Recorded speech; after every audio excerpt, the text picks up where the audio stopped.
Alrighty, folks, it's Farrell once again with crowd surfing. Probably down doing one of the coolest things I've ever seen is the big giant steam train, the Union Pacific 844. It's really incredible. It's loud, it's big, it's huge. Let's see what people think of it. Okay, I'm here with Lori Finan. And Lori, can you tell me what you come down here to Union Station for today? I came during my mom to see the steam engine train come down. Yes, is that's quite the sight, is it not? It's very loud. It is loud. And very large. Okay, I'm here with... I'm Caitlin. And Caitlin, what exactly is it that you're doing down here? I am with my stepdad, Ed Dickens, and we are riding the train. This is my first time on the train. Your first time ever? Is it fun to ride? It is very fun. You get cold every once in a while. You get to mess around with employees and learn new stuff. Okay, I'm here with... And I'm JL. Lisa. Tyler. And you guys big fans of the steam train? Come check it out. You bet. I was here in 52 when it was really a hub for the railroad. I was on my way to Korea. Oh, really? And they use trains like this? You bet. They did a lot on this. Big and loud. It's like every 10-year-old boy's dream. Probably. And mine, too. I'm like a 10-year-old, so... Lots of steam, lots of fun. Yeah, a lot of energy right in that train. Exactly. A little smelly. Yeah. So, did you get a honk the horn? I was honking the horn the whole way down. That'd be the best part, is honking the horn. It gets everybody's attention. It's a lot harder than it looks. It took 3 of us to get down the first time, and then we kind of got the hang of it. And I love trains all my life. I hate to see them going away on that. My grandson, Tyler here, I made him a great fan of railroad. He loves railroad too. And this is my daughter, Lisa, and it's a beautiful day today to see such a magnificent piece of machinery. So have you come down and done this before in recent years? We have over the years. There was another train that's a sister over here that we came to see a few years back. And it was like this, they brought it down and running? We just moved it through these tracks. Oh, really? Yeah, my mom's a big train fan from California, so she comes and we do some of this different stuff. How do you honk? You got a big chain or something, or what? Chain with a wooden handle, and you just pull it down and have fun. But it takes 3 of you to pull it. It took 3 at first because we weren't expecting it because the engineer pulls it down with one hand, so we're thinking it's going to be easy, and it wasn't. So the engineer's extremely strong. Very much so. All righty, well, I'll let you get back to handing out your flyers, but I appreciate your time. Yep, anytime. It's rather intimidating, actually, with all the noise and the steam and the size of it. It's really intimidating. Yeah, very much so. I call it the living thing because it's just like it's alive, just like it's a breathing person. It's got so much power. I can hear it whistling right now. It's like, yeah. It is. It's just been a beautiful, beautiful end. We sure love it ourselves. Yeah, this is really awesome. I wasn't sure what to expect, but it's big, it's loud, and it's awesome. It is. There's more people than I expected, and it's a nice day. It is a lovely day, so, if you missed out on today... You missed. All righty, well, hey, thank you. I appreciate your time. Thank you. All right. All righty, I'm here with... Sue McClellan. And can you tell me, Sue, what you come down here for today? Well, it's obvious. The steam engine right there. I just figured maybe this many people hung out at Union Station all the time, and we just got lucky today, and the steam train came in. Well, there's usually quite a few people here, the little kids looking at the other trains, but no, this is quite a crowd. He goes with the GPS following this train off. Oh, do you follow the train that has a GPS on it, or how does that work? They have a GPS tracking device on it, and you can go onto the Union Pacific site and type in 844 in the search, and then bring up the tracking device for it, see its route, and follow it where it's going. I'm here with Ed Dickens. And Ed, can you tell me exactly what it is that you're doing down here at Union Station today?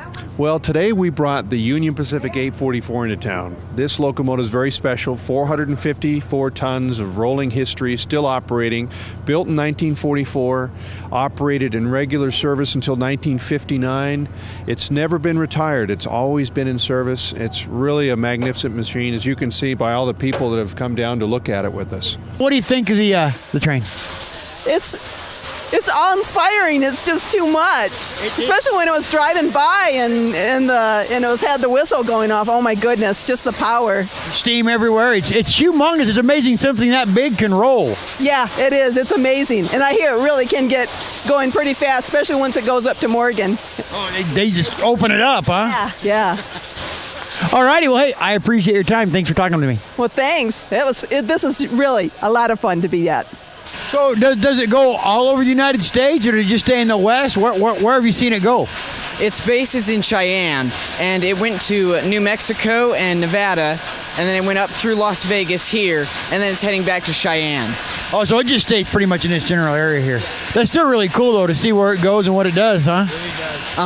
Me, growing up in the diesel electric trains, it's pretty amazing to see these old steam trains that aren't around very much. You seem rather knowledgeable on the subject. Well, yeah, we all are. You know, we're all proud to be a part of something like this.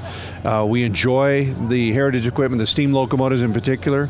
Our crew specializes in it, but our whole railroad is set up to help us plan these trips and work with us and cooperate, and all the coordination and everything that it takes to plan something like this is really quite an experience for all of us. Alrighty, I'm here with Josh Kite. Chris Galick. And what do you guys think of the train? It is amazing. It's a wonderful piece of work. I just am awed by it. Absolutely love it. It's like old as can be and still runs like a top. Oh yeah, but that's because of top maintenance by our engineers and our mechanics that know what they're doing. Technology we have nowadays compared to what they had when still this is 10 times better than what we have today, I think. I'm with you. I do too. I miss this beautiful. I agree. It is just amazing to see these things. I mean, you don't get to see these every day, and it's just awesome. It is awesome. Alrighty, guys. Well, I appreciate your time. Thank you for talking with me. Good to talk to you very much. Thank you. Thank you. You guys do it once a year? You just do it every so often? How does that work? It's really kind of an every so often. We have certain objectives from a public relations standpoint on the UP Railroad. And we're coming in off of a Arizona-New Mexico Centennial Special. And this is our last display inbound into our home terminal in Cheyenne, Wyoming. I think maybe the best part of it is the whistle. Probably, yeah, because you can hear it a couple miles away. What do you think? It's just an absolute thrill to be able to see an old steam locomotive that has never been retired. Oh, it's never been retired? It's been running constantly since whenever it was built? From the day it was manufactured all the way up to now, it has been in service. All right, folks, I'm here with Edward Helberg. And Edward, what do you know about the train here, other than it's big and loud? It's been out of Cheyenne, Wyoming. It went to New Mexico, Colorado, and it's been down in Salt Lake, and now they're heading home. We just got lucky that Ogden was in between where he was going and where he was coming from. Well, actually, Ogden is always a nice stop for us. We always enjoy Ogden. Union Pacific has always been a really key employer here. Lots of past employees, present employees, and future employees of the railroad. So it's always nice to come in and anchor down and take a nice day off where we can display the equipment, clean up a little bit, perform some maintenance, refuel, re-equip, and just enjoy the locomotive and all the people of Ogden to come visit. It started out as passenger, and then in the early 50s it went over to freight. After that, it was slated as a snowplow in Cheyenne's yard, and then from there it went over to excursion service. It's cool, that's all I know. But I think the whistle's the best part, just because when it goes off, you see everybody jump. It's like in unison, 300 people jump. That's great. No kidding, no kidding. What are they bringing around for? To show us what they were like, steam engines, a lot of history. Like they're greasing it right now, and we've probably never seen that in our lifetime. A lot of kids that were my age, this is how they come to town. Transportation back in the day. So just kind of it's like living history, more or less. Yes, it is. Steam engines are living history. You said it right. All righty. Well, hey, thank you. I appreciate your time. Thank you. So you're the engineer of this train, correct? Yes. Okay. The question I have is, why do you have an engineer? There's rails. The train's just going to follow them no matter what, right? Well, the neat thing about this locomotive is it's just like our modern fleet of locomotives. They're very, very advanced, highly technical machines. This is highly technical, state-of-the-art 1944. So there's nothing automatic on it. You've got to make it do everything that it needs to do. And that's the real beauty of a steam locomotive, and I think that's what makes them really special for people, because it's a hands-on machine. It's such a big animated locomotive, but it's operated by hand and maintained by hand. It's an experience that you'll probably only ever get to see about another 2 or 3 more times in your lifetime. So it's just an absolute thrill. Absolutely, absolutely. Alrighty, guys. Well, I'll let you get back to it, but I appreciate you talking with me. Hey, no problem. Thank you. Thanks, guys. Alrighty, folks. I'm here with Jim Stavrakakis. And Jim, what do you think of the train? I think it's one of the greatest things in American history. I was raised in Hannah, Wyoming, in a coal mining town in southern Wyoming. And these engines, it was in the big boy. They used to come by about 80 miles an hour because they had priority merchandise and had troop ships on there. We'd stand 5 feet away from those. That thing could suck you in, but it was just a lot of fun. Alrighty, I'm here with Mike Jones. And Mike, obviously, like everybody else, you come to see the big steam train, huh? Yes, sir. Yes, sir. I have. So, do you come do this quite often when it comes in, or first time, or? No, this is about the third locomotive I've seen here. Second time I've seen this one. So you're not just sitting there with your arm on the thing, talking on the phone. You're a pretty busy guy in there. Yeah, the engineer and fireman, it takes 2 people to operate the locomotive. We've got our hands full. We also have a pilot crew with us, an outstanding group of railroad people were with us today, and a group of managers that help us along the way. So there's a lot to do on the modern railroad. Then we used to hop these trains up on a hill, and it was a lot of fun. They were only going 10 miles an hour. We were about 9 years old. Then it come downtown where all the lights were, and the judge in town seen us getting off the train. He told our dads. And we never rode the trains again. Well, yeah, I was going to say that nowadays that'd be criminal. In this case, the judge came to you, but if I did that, I'd have to go to the judge, right? But we have to buy a ticket now. But yeah, you don't want to get on without a ticket. If I caught a kid doing that today, I'd kick his butt that you couldn't believe. So, do you know how often they come in? It was here in 2008. Oh, so it's not even like an annual thing. It's just whenever they get around to it, huh? Right. So pretty special occasion for this to come in and see it. Oh, yeah. It's an amazing piece of machinery. And it's just fun to see a steam locomotive. Yeah. See them that often. Where do you go to school to learn how to be an engineer? Is that something you just fall into? I mean, do you start like driving spikes or something and work your way to the top? How does that work? Well, normally in the modern era, you don't. It's about a year-long process on the diesel side. With a steam locomotive, it's on-the-job training. And with my particular case, I kind of did start from driving spikes. So I've got a background in this equipment. I've always enjoyed it. Our fireman, he's in the similar position. Our new staff, they enjoy it. And you really need to have a passion for it. Isn't it amazing the things that we do? When we were kids, it was okay. We see a kid doing it, we're like, hey!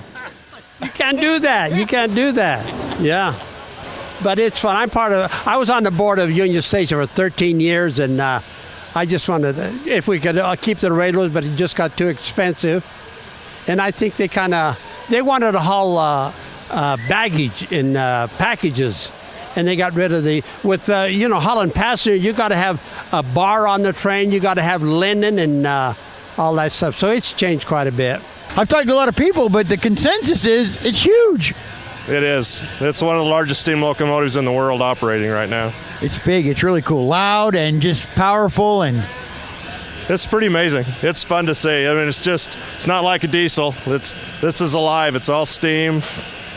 Mechanically, it's just amazing.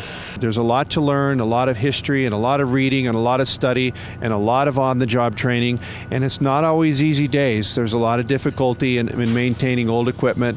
They can be long, arduous days. So it's something that your person really needs to be passionate about in order to really be able to do it. The fireman, you say, the fireman, what does he do? Is that the guy that feeds the coal to the fire, essentially? I'm assuming. I have no idea. That's right. This locomotive does not burn coal, it burns oil, but the fireman is a very, very important skill set, and that is the apprenticeship to locomotive engineer. So you said it goes like 80 miles an hour. How fast could this train go? Somebody said 110, but I don't believe, not on this track.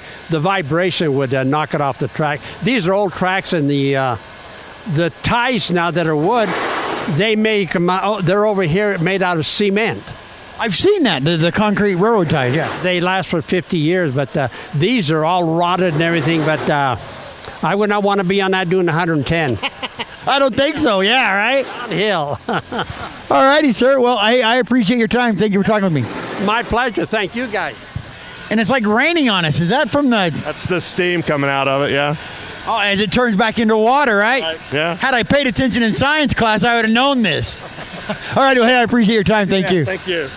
So it takes 2 people, a fireman, and he burns the fuel, generates the heat, which produces the steam, and the locomotive engineer operates the locomotive and uses the steam, operates the air brakes, and actually physically operates the locomotive, and he gets to blow the whistle.